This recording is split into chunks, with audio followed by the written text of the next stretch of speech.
Hi everyone, I'm Steve Cashel, a member of GolfTech's broadcast team. We at GolfTech would like to say thank you for purchasing the Grip Mentor and for taking the steps to improve your golf game. You know, making adjustments can be difficult, especially in the grip. So try to practice with the Grip Mentor every chance you get. Chuck Beauregard, the inventor of the Grip Mentor, is going to take you through a step-by-step process to show you the proper installation and positioning of the Grip Mentor. In addition, Chuck is going to provide you with helpful practice and range tips. So let's get started.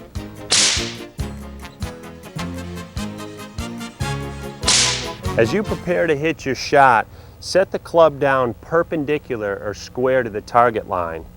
When that's established, take the Grip Mentor, align the back point in the center of the grip approximately 2 inches from the back of the club. Work the Grip Mentor down onto the grip like that.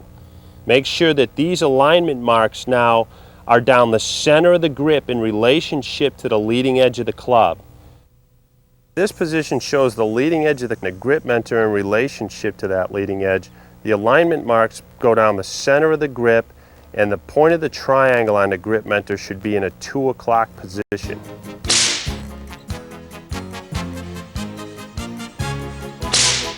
Okay, when you're ready to take and grip it in the left hand, you want to pay close attention to make sure to grip the club through the fingers of the left hand here and not up through the palm this way.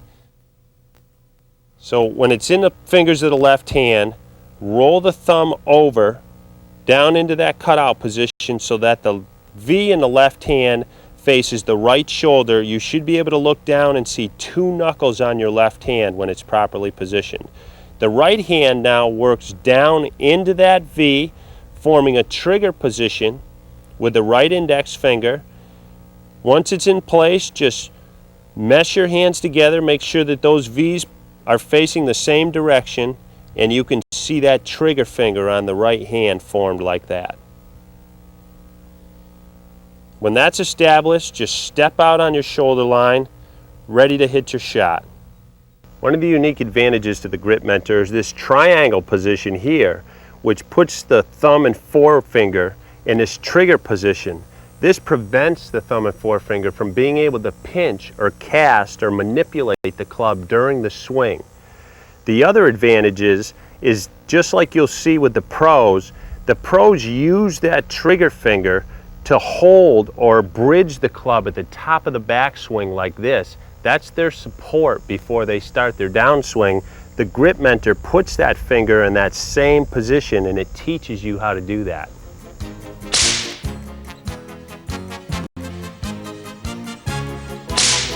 Let's talk a little bit about setup. As you move in to prepare to hit your golf shot, you want to make sure that the position of your feet is approximately shoulder width, so it aligns with your shoulders. The pressures in the feet should be on the instep of the insides of both feet so that they push against each other. This helps prevent you from rolling out over that outside of that back foot in that position. It gives you a good center for balance. Your shoulders, when your hands hang straight down, you'll see how my shoulders are horizontal to the ground or parallel. As my right hand moves under my left, you'll see how my shoulders naturally tilt so my front shoulder is slightly higher than the left. Okay, once you've got this position here, if I turn,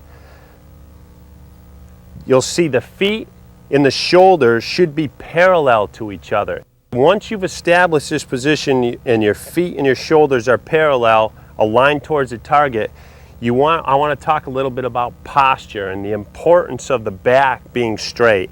If you take a club in this position and put it over your back like this, you'll see that the shaft of the club touches right about where the belt is, and it should touch somewhere up around your shoulder blades. I don't want to see you like this so you're bent over. You want to bend at the hips and the knees, almost as if you were going to sit down in a position like that. That's a good athletic position that'll help you stay balanced and hit better golf shots.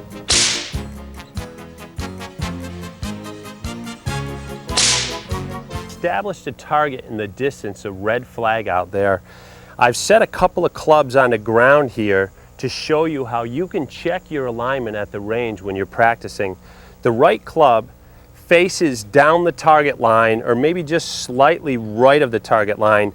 The ball would be on the target line itself, and the left club is on my toe line. If you look, you'll see that these clubs will run like a set of railroad tracks, so that my body, my shoulders, my feet, my hips aim left to the target. This is called parallel left. When the club sits down through there and I swing back and down through the ball goes down the target line, my body opens and stays left through the entire golf swing.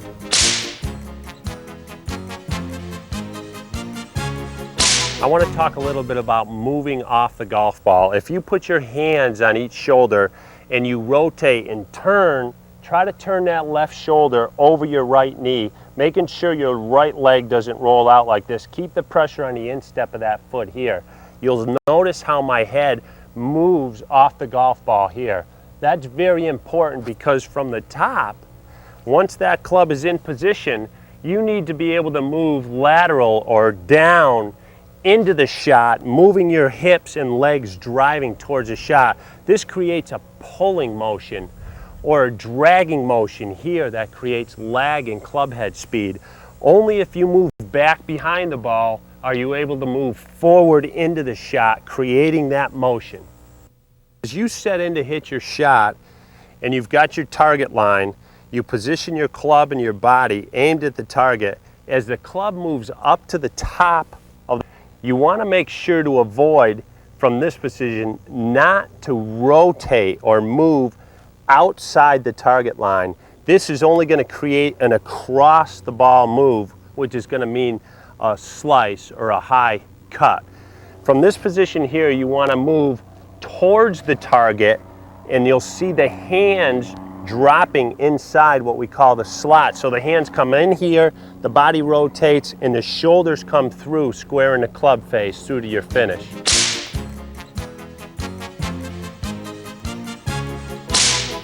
As we prepare to hit a golf shot, I want to take you through a short little process that the tour pros go through every time that they hit a golf shot. It's called a pre-shot routine. As they visualize and see the position of the ball, they look at their target, they move back behind the ball, set themselves in a position, and what they want to do is they want to find an intermediate target that ranges from a foot to maybe 2 feet in front of the ball. What they will do is draw an imaginary line through the ball, through that target, towards the flag that they want to hit it at, because that will help them to align themselves properly without worrying about the target in the distance once they've set up to hit the golf shot. So they stand behind it. Now they're starting to get a feel for the shot. They're seeing the background. They're visualizing what type of shot they'd like to hit. So as they approach the ball, they line their club up to that intermediate target. In this case, I've put a tee out here to show you it. And then they step out on their shoulder line. Now they've assured themselves that they have aligned parallel to their target, and they're not concerned about the distance they've got to hit it, because they've already chosen a club that they know will hit it that distance before they started. That's a good pre-shot routine. It doesn't take very long, but it's a very integral part of what professionals do to prepare for each shot that they hit. One of my favorite quotes in golf is by the late great Ben Hogan, who said, "In golf, there are certain things you must do precisely, where being approximately right is not enough. The grip is an area that being half right accomplishes nothing. If you're painstaking about learning a proper grip, it will reward you 1,000 times over." Thanks again for purchasing the Grip Mentor. It's obvious that you've made a conscious effort to improve, and there is no faster way to see an overall improvement than to learn and understand how a proper grip can improve your entire golf swing. Concentrate on the basics and try to keep it simple. Don't let the swing become too technical. If you're already working with a swing coach or teaching pro, then we encourage you to continue to do so. If you have questions, you can also email us at info@golfmentor.com. Making changes takes time and practice, so be patient and go slowly. Chipping, pitch shots, and short irons are the easiest, most controlled swings to make and will teach you the most. So at the range, keep the driver in the bag a little longer, and remember, it only accounts for about 10 to 12 of your total shots per round. GolfTex has developed a detailed 1-hour practice routine. Its goal is to help you get the most from your practice time. We encourage you to download it from our website for future reference at www.gripmentor.com. In a short time, the Grip Mentor can help you learn and master a proper grip. So practice with it every chance you get. Work on that pre-shot routine, use golf etiquette, and more important than anything else, enjoy yourself when you're out there playing. A positive attitude will always help produce a tension-free swing.